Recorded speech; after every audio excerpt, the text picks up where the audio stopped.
Every Stew down in Stewville liked calculus a lot, but the Grinch, who sat in the back of Stewville, did not. The Grinch hated calculus, the whole calculus class, and we all know why. It's a concept he cannot grasp. It could be his pencil wasn't sharpened just right, or it could be, perhaps, that his shoes were too tight. But I think the most likely reason of all may have been that his brain was 2 sizes too small.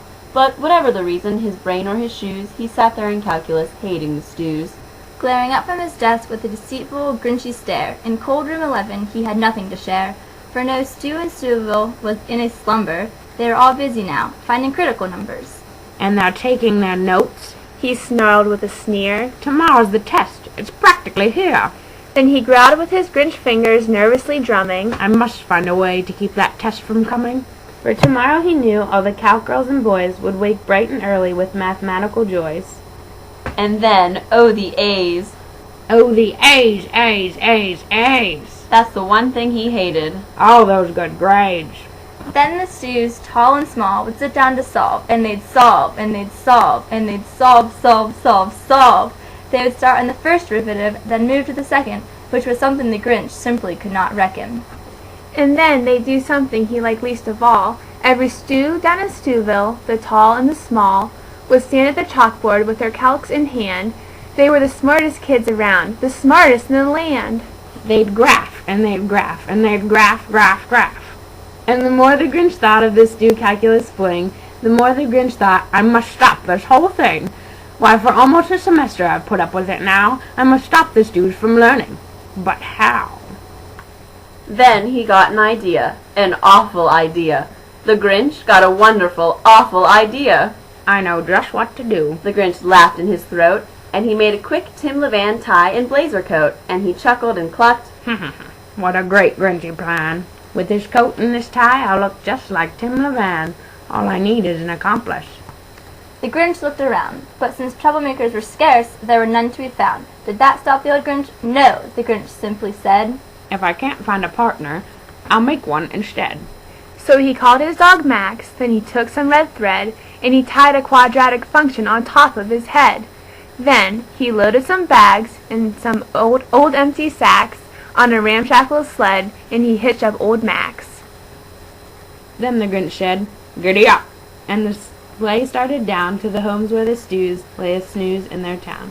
All their windows were dark, quiet differentiating filled the air. All the Stews were all dreaming calculus dreams without care when he came to the first house in the square. This is stop number 1, the old Grinchy man hissed, and he climbed to the roof, empty bags in his fist. Then he slid down the chimney, a rather tight pinch, but if Tim Levan could do it, then so could the Grinch. He got stuck only once, for a moment or two. Then he stuck his head out of the fireplace flue, where the little Stew's textbooks sat stacked in a row. These textbooks, he grinned, are the first things to go. Then he slithered and slunk, with the smiles most taut, around the whole room, and he took every thought. Protractors and rulers, pencils, pens, erasers, chalk pieces, notebooks, and a zoom lens, and he stuffed them in bags. Then the Grinch very nimbly stuffed all the bags, one by one, up the chimney. Then he slunk to the teacher's desk. He took Levan's plans. He took the homework assignment. He stole the Scantron scans. He cleaned out the classroom as quick as a flash. Why, that Grinch even took their last cheat sheet stash. Then he stuffed all the materials up the chimney without care. And now, grinned the Grinch, I will complete the square. And the Grinch grabbed a pencil, and he started to feel dumb, when he heard a small sound like the Y value of a minimum. He turned around fast, and he saw a small Stew, little Cindy Lou Stew, who could solve functions through and through. The Grinch had been caught by this little Stew pupil, who had gone out of bed over a small scruple. She stared at the Grinch and said, Tim Levan, why? Why are you taking my math genius? Why? But you know that old Grinch was so smart and so slick, he thought up a lie, and he thought it up quick. Why, my sweet little Constant, the fake Tim Levan lied, there's a polynomial in this problem that won't factor on one side, so I'm taking it back to my workshop, my dear. I'll solve it up there, and I'll bring it back here. And his fib fooled his classmate, then he patted her head, and he got her a drink, and he sent her to bed. And when Cindy Lou went to bed with her cup, he went to the chimney and stuffed the function up. Then, the last thing he took was the sine and cosine. Then he went up the chimney himself, the old liar. In their classroom he left nothing but some hooks and some wire. And the one speck of wealth that he left in the room was an integer that was even too small for a tomb. Then he did the same thing to the other calc classrooms, leaving remainders much too small for differentiating brainers. It was 1/4 dawn, all the stews still abed, all the stews still a snooze, when he packed up his sled. Packed it up with their graph paper, boxes of chalk, their dreams, with maximums, asymptotes, tangent lines, their self-esteem.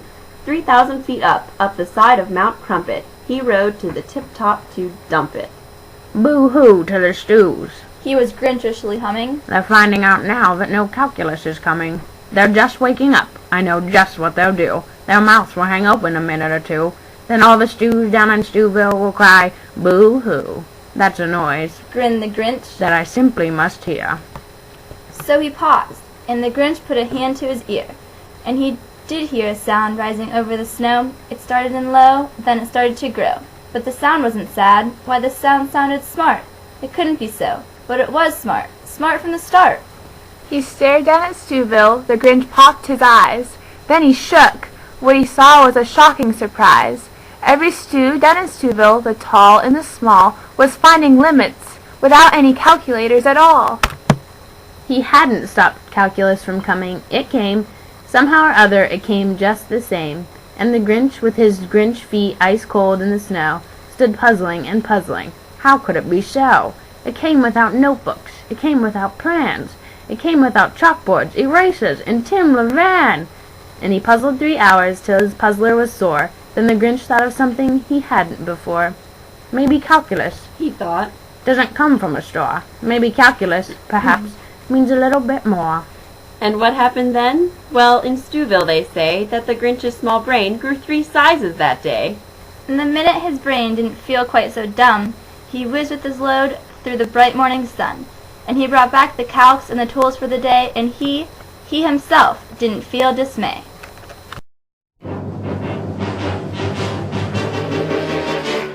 You're a mean one, Mr. Grinch. You really are a heel. You're as cuddly as a cactus. You're as charming.